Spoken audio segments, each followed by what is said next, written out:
Hi everyone. I was doing some research earlier today that's actually led me back to this prophecy by the 8-year-old boy from Sweden.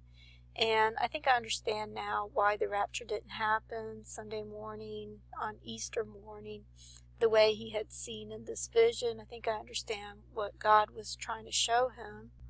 And there's actually a lot of things that I've been wanting to talk about. One of the things that I wanted to talk about is how I believe that 2017 was actually the midnight hour. I believe that was the midnight call that the bridegroom is coming, because I've explained in my previous videos why I believe the number 27 represents the year 2017. And as you can see here, the very last time you see the word midnight in the Bible, it comes up in Acts 27:27, which I believe both these numbers represent 2017. And then the time before that is in Acts 27, which actually looks like 2017. When you look at the semicolon, it looks like the number 1. So it actually looks like the number 2017, and it adds up to 27.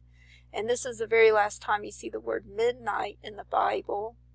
And the book of Acts is the last book, right after the 4 Gospels. It's the last book of the Acts of the Apostles. And then after that, you have the epistles, beginning with the book of Romans. And so this makes up pretty much the gospel story. And as you can see, I've talked about this before, and this was also pointed out by Pastor Sandy Armstrong. He was actually told by God to add up the numbers of the chapters, and if you add all of these up, it adds up to 117. And you also see the numbers 17 beginning and ending with the verse numbers. That would be the number of verses, and then the number of chapters would be over here, and they total 117, but you see that it begins with 28 and ends with 28, which I've talked about how I believe that 28 is short for 2018. And so I believe that the year 2017 was the midnight call, and then 2018 would actually be the rapture, because I've talked about before how I believe this blood moon pattern, the sign that was given by God with the blood moons, the 4 blood moons that were discovered by Mark Biltz, that occurred on Passover 2014 and Sukkot, and Passover and Sukkot in 2015. There was a series of 4 blood moons, and it was later discovered that this is a symmetrical pattern with the blood moons. And I came to realize some time ago that this seems to pattern the Passover week, because the perfect lamb was chosen on the 10th of Nisan, which begins the night before, sunset the day before, on the 9th of Nisan. And so this series of solar eclipses would represent the choosing of the perfect lamb. Of course, there's the parallel that everything that relates to the true Messiah in the Bible also relates to the anti-Messiah, and so there's that parallel as well. But then we also have the 4 blood moons right in the center, and they began in 2014, which would correlate with Nisan 14th, which is when the lamb was slain in the evening. And then it was between 6 in the evening and 9 in the evening that the veil was rent. This is when Jesus gave up the ghost. And so the veil was rent in the evening. So this was the beginning of the 15th of Nisan. And then he was placed in the tomb just before sunrise. Okay, and then he was in the tomb for 3 days and 3 nights, and he arose just before sunrise on Sunday morning, on Easter morning. So this was exactly 72 hours. It was exactly 3 days and 3 nights. And then he rose just before dawn Sunday morning, which was Easter morning. And so midnight would be represented by 2017, and then the sunrise would be represented by the middle of 2018. It would be around this mark right here. Okay, and I just want to say this is not actually what led me back to this prophecy of the 8-year-old boy. I was actually led back there because I was watching this video over here by Leland Jones where he's actually in Egypt currently, and he's reporting from there, and he's talking about the Great Pyramid of Giza, and he made a really interesting discovery. And what he discovered is that the word pillar in the Hebrew is a word that means, I'll go ahead and show it to you. It means a pillar or a stump or the trunk of a tree, basically. And he said that this relates to another word in the Hebrew, which is Strong's H1503. And as you can see, this is the word Giza, and it means the same thing. It means the trunk or stalk of trees, the stem of a tree. And as you can see, it's used these 3 times over here. And so what I was doing is I was looking primarily at Isaiah 11, because I believe this all has to do with DNA, as I've mentioned before. And I mentioned before how I believe the word pillar actually represents DNA, that God, I believe God uses words like pillar because it has the 2 L's that represents the 2 chromosomes. It represents DNA. And also noticed that the Strong's number is 4676. And so 46 would be the number of chromosomes, and then 76 is actually the height of the pyramid, is actually estimated with the capstone. It was estimated to be 5,776 feet, which would match up with the Hebrew year 76, or 5776. And this is something I've talked about before, but he's not talking about that in the video, but he is talking about the capstone and how Jesus is the cornerstone that's going to be placed on this, and how Jesus is the head of the corner. And I've talked about before how this comes up in Luke 2017, which looks like the year 2017, and 1 Peter 2:7, which again, I believe the number 27 represents 2017.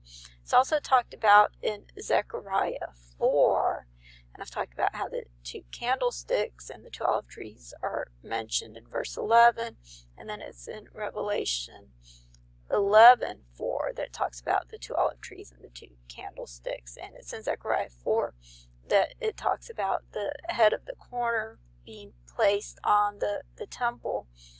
But if you look at the word head, I just want to point this out again. It's something I've pointed out before, just incidentally. If you look at the word head in the Greek, you see that it's Strong's number 2776. And so again, you have the number 76 there. This word is also used 76 times, and as I said earlier, this would match up with the height of the pyramid, which is estimated at 5,776 feet. But it could be that possibly the 27 represents this year, 2017, and then 76 may have been the year that there were some important signs concerning the capstone that I talked about that occurred in the Hebrew year 5776 that seemed to point to the Pyramid of Giza. But like I said, he's not talking about those things specifically. He's talking about the fact that this cornerstone is represented by Christ, and it will be placed on the temple. And he's also talking about the 2 witnesses that are talked about in Zechariah 4, and as I said earlier, you can see that mentioned here in verse 11, it's talking about the 2 olive trees and the 2 candlesticks, which makes 4. And it's in Zechariah 4 where it talks about the capstone being placed, and incidentally that comes up in verse 7. Okay, so I was looking at Isaiah 11 because this was one of the verses that uses the word that means pillar, which is Strong's H1503. It's the word Giza, and as I said earlier, it's only used these 3 times, and one of those was Isaiah 11. And so one of the first ones I was looking at, I looked at all of these, and I want to talk about the others as well, but I was looking at Isaiah 11, and I was trying to understand this part over here where it says, "And the Lord shall utterly destroy the tongue of the Egyptian sea, and with his mighty wind shall he shake his hand over the river, and shall smite it in the 7 streams, and make men go over dry shod." And so I was trying to see what was meant by that, and I looked up the commentary, and I saw that the Egyptian sea actually refers to the Suez Canal. Okay, this is something that confused me when I was doing the video about the earthquake that took place in the Sinai Peninsula, because I was actually expecting the crossing to be on this side, on the Suez Canal, and I had to look at this map for a few seconds, figure it out, and then I saw that it's believed to be over here on this side. But based on Isaiah 11, as you can see, it's talking about the other side of the Red Sea, the Suez Canal, which would actually make more sense based on the scriptures, and also based on what I believe the Red Sea represents, and what I've talked about before, and how this imagery represents the parting of the Red Sea itself, which I believe represents a DNA strand. And so I did some research to see if Moses crossed the Red Sea on the side of the Suez Canal, and as you can see, there's quite a few articles that come up that seem to indicate that. And so I found this article over here. It's entitled "Problems with Mount Sinai in Saudi Arabia," and it's got several problems that it goes over and why it doesn't match up with scripture for it to be in Saudi Arabia. I think it goes through 20 different problems. And I didn't read the whole article, but I thought this one was interesting over here, that it's even recorded in Josephus. He said that Moses went up to a mountain that lay between Egypt and Arabia, which was called Sinai. Okay, and so then I put in what is the traditional Mount Sinai, because I'm not sure what all the different mountains look like, and I know that God seems to be confirming this mountain because of this table that I've talked about before, how it forms the shape of Mount Sinai, and it mentions another part of the mountain where the people stood, which is what the boy saw in his vision. And so I believe God is confirming this mountain wherever it's located. But then I noticed that the one in Saudi Arabia is actually this one, and I had clicked on this over here and saw that it was a video about this mountain. I think I've seen it before. It talks about how the mountain was burned at the top, and this is located in Saudi Arabia. But I don't believe that's the same mountain as this one over here, and I believe God confirms this one because this one is flat at the top. As I've stated before, it makes an indentation, just like the imagery that's formed with this table about the last trump and Pentecost. And so I watched this video over again, and what I noticed is that in the beginning, the boys said that when the people stood at the nether part of the mountain, that they were given 2 minutes to warn people, and then he said, no, it's 2 hours. But as he went through the vision, it actually turned out to be 2 days before the rapture.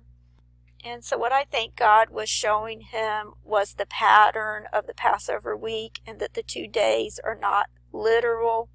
But I believe we're at the moment now that represents Easter, the middle of 2018. And I'm about out of time, so I'll have to continue in the next video. Thank you, and God bless you.